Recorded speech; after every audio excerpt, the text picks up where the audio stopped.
بسم اللہ الرحمن الرحیم۔ معزز و محتشم سامعین و حاضرین و ناظرین، رحمت عالم صلی اللہ علیہ وآلہ وسلم کے دیوانوں، شمع رسالت کے پروانوں اور ملت اسلامیہ کے غیور بزرگوں اور نوجوانوں، خاص طور پر اسٹیج کے زینت، محفل کی رونق، انتہائی عزت و احترام کے لائق علماء کرام، مشائخ اعظام، سادات ذوی الاحتشام، وارثان منبر و محراب، ارباب فکر و دانش، آج کی خوبصورت، پاکیزہ، نورانی، بابرکت، باعزت، باعظمت، باوقار محفل پاک ماہانہ درس قرآن کے حوالے سے، اور آج کا یہ درس 50واں ہے، گولڈن جوبلی ایپیسوڈ ہے، تو 50واں، اور اسی موقع پر دستار فضیلت کا بھی پروگرام، تو یوں کہیے کہ بات ہے قرآن اور صاحب قرآن کی عظمت۔ میں دل کی گہرائیوں سے ہدیہ تبریک پیش کرتا ہوں منتظمین کو، مسجد کی انتظامیہ کو، اور علمی فکری روحانی آپ کے سالار خطیب صاحب، امام صاحب کو۔ اللہ تبارک و تعالیٰ سب کی پرخلوص نوکری، کوشش اور کاوش اپنی بارگاہ میں قبول و منظور فرمائے، اور اس کاوش کو، اس محفل پاک کو ہم سب کے لیے ذریعہ نجات بنائے۔ اللہ ہمیں قرب قیامت کے فتنوں سے محفوظ فرمائے۔ اللہ ہمارا اور ہماری آنے والی نسلوں کا خاتمہ ایمان پر فرمائے۔ اتنی کثیر تعداد میں علماء تشریف فرما ہیں، یہ میرے لیے سرپرائزنگ ہے، بہت بڑی بات ہے۔ اس لیے میں نے خطیب صاحب کا، امام صاحب کا نام بھی نہیں لیا، صاحب صدر کا نام بھی نہیں لیا۔ یہ ویسے تو مرجع موجود ہے، اگرچہ مرجع موجود ہے، ترجیح بلا مرجع نہ ہوتی اگر میں نام لے بھی لیتا، لیکن چونکہ سب کے نام مجھے اسماء گرامی یاد نہیں ہے، ماشاءاللہ یہ جو اہل سنت و جماعت کے علماء ہیں، خدام ہیں، یہ کسی بھی مبالغے کے بغیر اور کسی رعایت کے بغیر اللہ کے فضل و کرم سے سنی عالم کا چہرہ ہی بتا دیتا ہے یہ مصطفیٰ کا سچا مطلب۔ یہ آپ سب اس بات کی تصدیق کریں گے، جو رونق، جو روحانیت، سنی عالم تو سنی عالم ہے، صرف جو سنی ہے، یہ نور عقیدے کا ہوتا ہے، ایمان کا نور ہوتا ہے۔ یہ اللہ کے فضل و کرم سے سنی، کسی سنی کا رنگ کالا بھی ہو تو پھر بھی اس کے چہرے پر رونق بلالی ہوتی ہے، رنگ کالا بھی ہو تو چہرے پہ رونق بلالی ہوتی ہے، اور موزی کا رنگ گورا بھی ہو تو چہرے پہ نحوست بولا بھی ہو۔ ٹھیک ہے، نور چہرے پر تب آتا ہے جب بندہ نور والے آقا کی نوکری کرے، بھی نور ہوتا ہے، چہرے پہ بھی نور ہوتا ہے، اور انشاءاللہ قبر میں بھی نور ہوگا، حشر میں بھی نور ہوگا۔ اور حشر میں نور کی گارنٹی جو قرآن دیتا ہے، نور ہو یا صابین ایدیہم، یوم لا یخزی اللہ النبی والذین آمنوا معہ، نور ہو یا صابین، مصطفیٰ کے نوکر، سچے نوکر، آقا کے وفادار ہو، غدار نہ ہو، نہ حضور کی عظمتوں کے منکر ہوں، یا نہ آقا کی شان کے منکر ہوں، یا نہ مصطفیٰ کی عطاؤں کے منکر ہوں، نہ مصطفیٰ کی آل کے بے ادب ہوں، نہ مصطفیٰ کے صحابہ کے بے ادب ہوں۔ یہ سچا نوکر ہوتا ہے، بس یہ ڈیفینیشن ہے، جامع ڈیفینیشن۔ تو وہ حشر کے دیہاڑے جدھر بھی جائے گا، جدھر بھی جائے گا۔ اچھا، یہ جو میں نے خیر روپان میں آپ کو بتا دیتا ہوں، پہلے یہ جو تعریف میں نے کیا سچے نوکر کی، تو اگر کوئی آج کے دور میں آپ سے پوچھے نا کہ سنی کون ہوتا ہے، سنی کی جامع تعریف کاری ضرور ہے، کوئی پوچھے سنی کون ہوتا ہے تو one liner, only one sentence, پتہ اس کا جواب کیا ہے؟ کہنا سنی وہ ہوتا ہے جو کسی کا گستاخ نہ ہو۔ رکھ سکتے ہیں. سنی وہ ہوتا ہے جو کسی کا بے ادب نہیں ہے. سنی وہ ہوتا ہے جو کسی کا گستاخ نہیں ہے. کوئی حضور کی آل کا گستاخ، کوئی حضور کے صحابہ کا گستاخ، کوئی اولیاء اللہ کا گستاخ، کوئی میرے آقا کی عظمتوں کا منکر، کوئی حضور کے اختیارات کا، کوئی حیات کا. لیکن سنی کہتا ہے کہ بھونکنا تمہیں مبارک ہو اور دفاع کرنا ہمیں مبارک ہو. اللہ نے ڈیفینس منسٹری دی ہے، وزارت دفاع عطا کی ہے. دوسرے توہین کرتے ہیں، سنی دفاع کرتا ہے. دوسرے اعتراض کرتے ہیں، سنی جواب دیتا ہے. کوئی حرمت قرآن پہ حملہ کرے، دفاع سنی کرتا ہے. بھائی تو انو سمجھ نہیں آ رہی. علماء سبحان اللہ کہہ رہے ہیں کوئی عظمت اہل بیت پہ حملہ، کوئی ختم نبوت پہ حملہ کرے، دفاع سنی کرتا ہے. ناموس رسالت پہ حملہ کرے، دفاع سنی کرتا ہے. عظمت اہل بیت پہ حملہ کرے، دفاع سنی کرتا ہے. عظمت صحابہ پہ حملہ کرے، دفاع سنی کرتا ہے. شان اولیاء پہ حملہ کرے، دفاع سنی کرتا ہے. ایسا ہے کہ نہیں؟ آپ مجھے ایمان سے بتاؤ، جب گستاخی ہوتی ہے تو سب سے زیادہ تڑپ کس کو ہوتی ہے؟ بے قراری کس کو ہوتی ہے؟ منصرف کون ہوتا ہے؟ میدان میں کون آتا ہے؟ اور اس کی پاداش میں صحبتوں کا سامنا کون کرتا ہے؟ باقیوں کے لیے تو آسائشیں ہیں. سنی ہے جس کے راستے کے اندر رکاوٹیں ہیں اور کانٹے بچھائے جاتے ہیں، اور جس کو تحقیق بھی کیا جاتا ہے، سراخوں کے پیچھے بھی بند کیا جاتا ہے. اس کی وجہ یہ ہے، بس یہ بات یہاں سے بالکل لائن کلیئر ہو جاتی ہے کہ اگر کوئی انبیاء کے راستے پر چلنے والا عالم ہے نا، تو وہ اہل سنت و جماعت کے علماء ہیں. یہ میرے لیے آج بڑی ماشاءاللہ خوشگوار حیرت کہ اتنے علماء. اب اس میں مجھے وجہ کچھ بھی ہو سکتی ہے کہ آپ کے امام خطیب صاحب کی جو ہے پی آر ہے، یہ انتظامیہ کی ہے. الحمدللہ اللہ ان علماء کا سایہ سلامت رکھے. موضوع عظمت قرآن ہے، کہیے سبحان اللہ. عظمت قرآن. ٹھیک ہے جی، آج کی گفتگو کا موضوع کیا ہے؟ عظمت قرآن. عظمت قرآن، قرآن کی عظمت. میں ساری رات بھی بیان کرتا رہوں تو نہ حوالے ختم ہوں گے، نہ آیات ختم ہوں گی، نہ حدیث ختم ہوگی، نہ نکات ختم ہوگی. آپ سنتے آئے ہیں، سن رہے ہیں، سنتے رہیں گے. اپنے علماء سے، خطباء سے، مہمانوں سے، سب سے سنتے ہیں.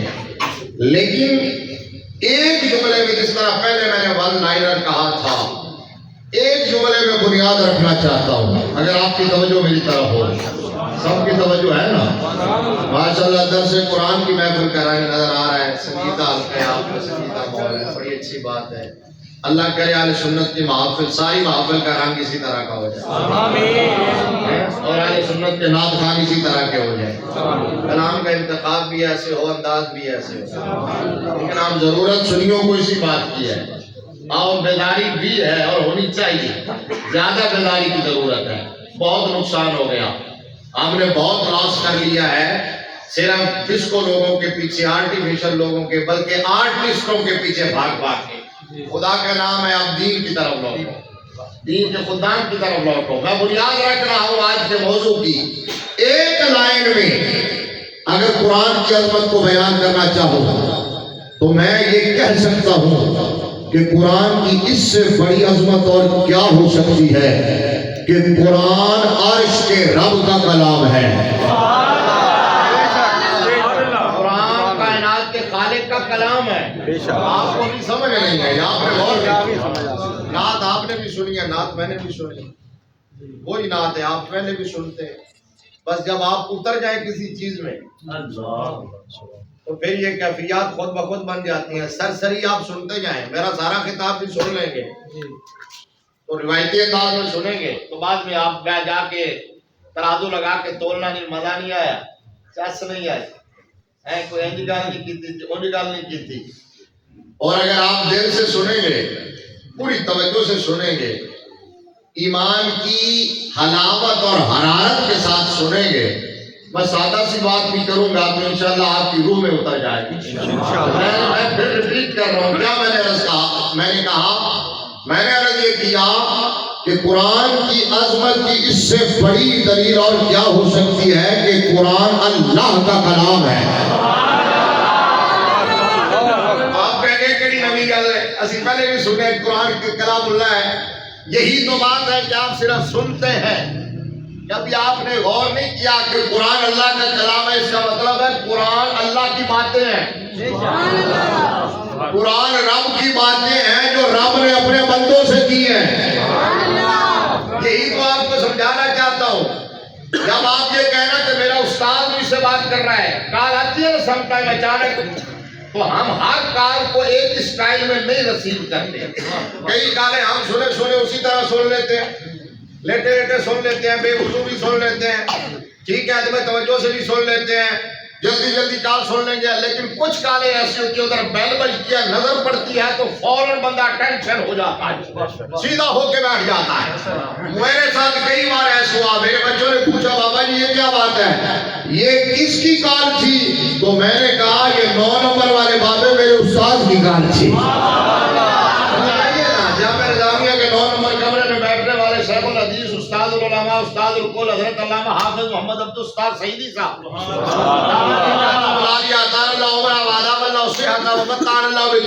میں نے کہا میرے استاد صاحب کی کال ہے، اس لیے میں سیدھا ہو کے بیٹھا ہوں. پہلے پڑی ہوئی پاس ٹوپی سر پہ رکھی ہے اور پھر ادب سے بات کی ہے. تو ہر کال میں نے کہا کہ اگر آپ کے باپ کی کال آئے تو آپ فوراً متوجہ ہو جاتے ہیں. استاد کی کال آ جائے اسپیشل طریقے سے سنتے ہیں، اور اگر دنیاوی حوالے سے کسی بڑی بھی کال آ جائے تو آپ کھڑے ہو جاتے ہیں، کام کے لگا ساتھ لگا کر آپ جو ہے وہ نان اسٹاپ بھاگنا شروع کر دیتے ہیں. پتہ ہی نہیں چلتا، جاتے جاتے ویسے کسی کے ایکسیڈنٹ ہو جائے. تو میں نے کہا وہ بات ہے استاد کی، وہ بات ہے باپ کی، وہ بات ہے مرشد کی، وہ کسی آفیسر کی، کسی لیڈر کی. ارے جس کتاب کی عظمت کی بات ہم آج کر رہے ہیں، ارے یہ کائنات کے خالق کی باتیں ہیں جو اس نے اپنے بندے سے کی ہوئی ہے.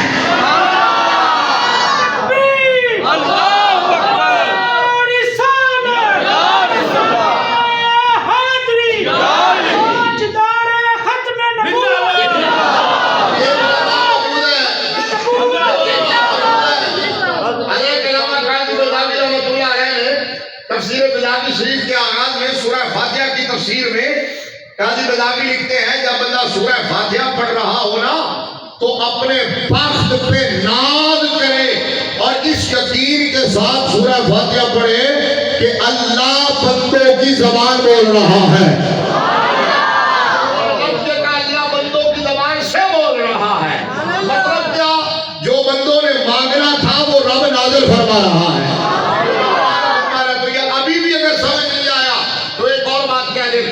حضرت مولا کائنات علی المرتضی شیر خدا مصطفیٰ بولیے بھیا خیبر خود شکن میرے مصطفیٰ کے ویر سنیوں کے پیر علی، ٹھیک ہے نا، سنیوں کا پیر علی بھی ہے، سنیوں کا پیر عثمان غنی بھی ہے، سنیوں کا پیر فاروق اعظم بھی ہے، سنیوں کا پیر صدیق اکبر بھی ہے، اور ابو بکر صدیق وہ پیر ہے جس کی بیعت خود مولا علی نے بھی کی. وہ امام ہے جس کے پیچھے علی نے نمازیں پڑھی. اگر وہ امام ہے جس کے پیچھے علی کھڑا ہو کر کہتا تھا پیچھے اس امام کے اللہ جس کو فاروق اعظم کے پیچھے مولا علی کھڑے ہو کے کہتے ہیں پیچھے اس امام کے اللہ سمجھ آ رہی ہے تو سبحان اللہ بولو. عثمان غنی کے پیچھے کھڑے ہو کر مولا علی کہتے ہیں پیچھے اس امام کے اللہ اکبر.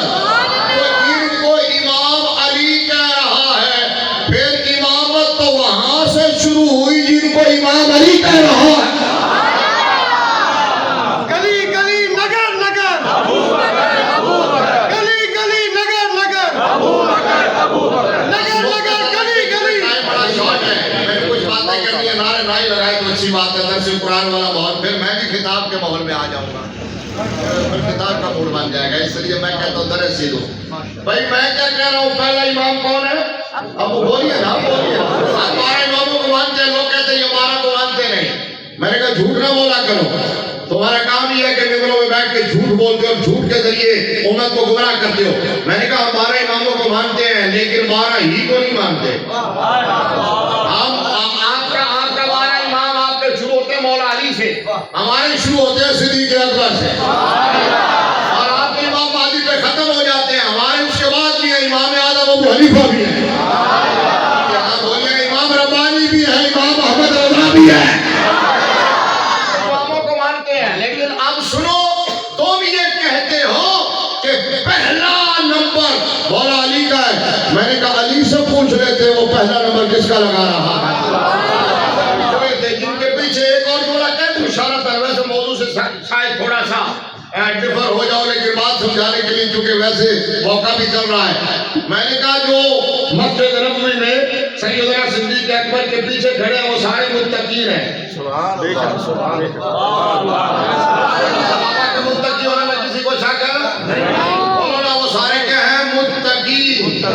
ٹھیک ہے، اولئک علی ھدی من ربہم واولئک ھم المفلحون الذین آمنوا وہاجروا وجاہدوا فی سبیل اللہ باموالہم وانفسہم اعظم درجۃ عند اللہ واولئک ھم الفائزون یبشرھم ربہم برحمۃ منہ ورضوان وجنات لہم فیہا نعیم مقیم خالدین فیہا ابدا ان اللہ عنده اجر عظیم والسابقون الاولون من المہاجرین والانصار والذین اتبعوهم بإحسان رضی اللہ عنہم ورضوا عنہ لا یستوی منکم من انفق من قبل الفتح وقاتل اولئک اعظم درجۃ من الذین انفقوا من بعد وقاتلوا وکلا وعد اللہ الحسنى۔ آیات کا ترجمہ نہیں کروں گا، علماء سمجھ گئے میں نے کیا اشارہ کیا ہے۔ آپ سے صرف اتنا فیڈ بیک مانگ رہا ہوں کہ سارے صحابہ متقی ہیں، پھر بولو سارے صحابہ متقی ہیں۔ سارے صحابہ کھڑے ہیں پیچھے، مصلی پہ کھڑا ہے ابو بکر، تو مجھے ایمان سے بتائیں پھر ابو بکر امام المتقین ہوا کہ نہیں ہوا؟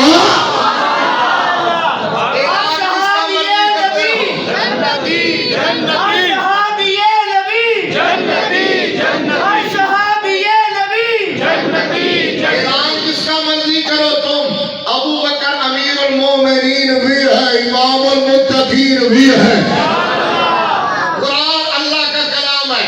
حضرت مولا کائنات کے حوالے سے بات کرنے لگا تھا، اس لیے یہ چند باتیں میں نے عرض کر دی۔ حضرت مولا کائنات فرماتے ہیں، پوری توجہ اب آپ کی میری طرف ہو، حضرت مولا کائنات علی المرتضیٰ شیر خدا رضی اللہ تعالیٰ عنہ فرمایا کرتے تھے، جب میرا دل چاہتا ہے میں اپنے رب سے بات کروں تو میں نماز شروع کر لیتا ہوں۔ اپنے رب سے بات کروں تو میں نماز شروع کر لیتا ہوں، اور جب میرا دل چاہتا ہے میرا رب مجھ سے بات کرے تو میں قرآن کھول لیتا ہوں۔ جب میرا دل چاہتا ہے میرا رب مجھ سے بات کرے تو میں قرآن کھول لیتا ہوں۔ تو علی بتا رہے ہیں قرآن ڈائریکٹ رب کی بات ہے، قرآن رب کا کلام ہے، رب کی باتیں ہیں جو اس نے اپنے بندوں سے کی ہیں، اس لیے تو کلندر لاہوری بولا ہے کتاب زندہ قرآن حکیم حکمت اولا یدا نشت و قدیم نو انسارا پیام آخری حامل او رحمت للعالمین۔ کہا بنی نو انسان کے نام کائنات کے خالق کا جو آخری پیغام ہے اسے اللہ کا قرآن کہتے ہیں۔ یہ جو میں نے آیت کریمہ پڑھی تھی اقبال نے اسی کا ترجمہ کیا ہے، نو انسارا پیام آخری حامل او رحمت للعالمین، اور قرآن نے کہا وَإِنَّهُ لَتَنزِيلُ رَبِّ الْعَالَمِينَ نَزَلَ بِهِ الرُّوحُ الْأَمِينُ عَلَىٰ قَلْبِكَ لِتَكُونَ مِنَ الْمُنذِرِينَ بِلِسَانٍ عَرَبِيٍّ مُبِينٍ۔ جو جملہ میں نے سادہ لفظوں میں کہا تھا، قرآن نے اپنی فصاحت و بلاغت کو سمیٹتے ہوئے وہی پیغام دیا۔ کہا قرآن کی عظمت کو سمجھنے والوں اس اینگل سے سمجھو کہ اس کتاب کو بھیجنے والا رب العالمین ہے، لانے والا روح الامین ہے، وصول فرمانے والا رحمت للعالمین ہے۔ اب آپ کو سمجھ آ رہی ساری بات جو میں نے تمہیداً کہی تھی، وَإِنَّهُ لَتَنزِيلُ رَبِّ الْعَالَمِينَ، فرمایا بھجوانے والا رب العالمین ہے، لانے والا روح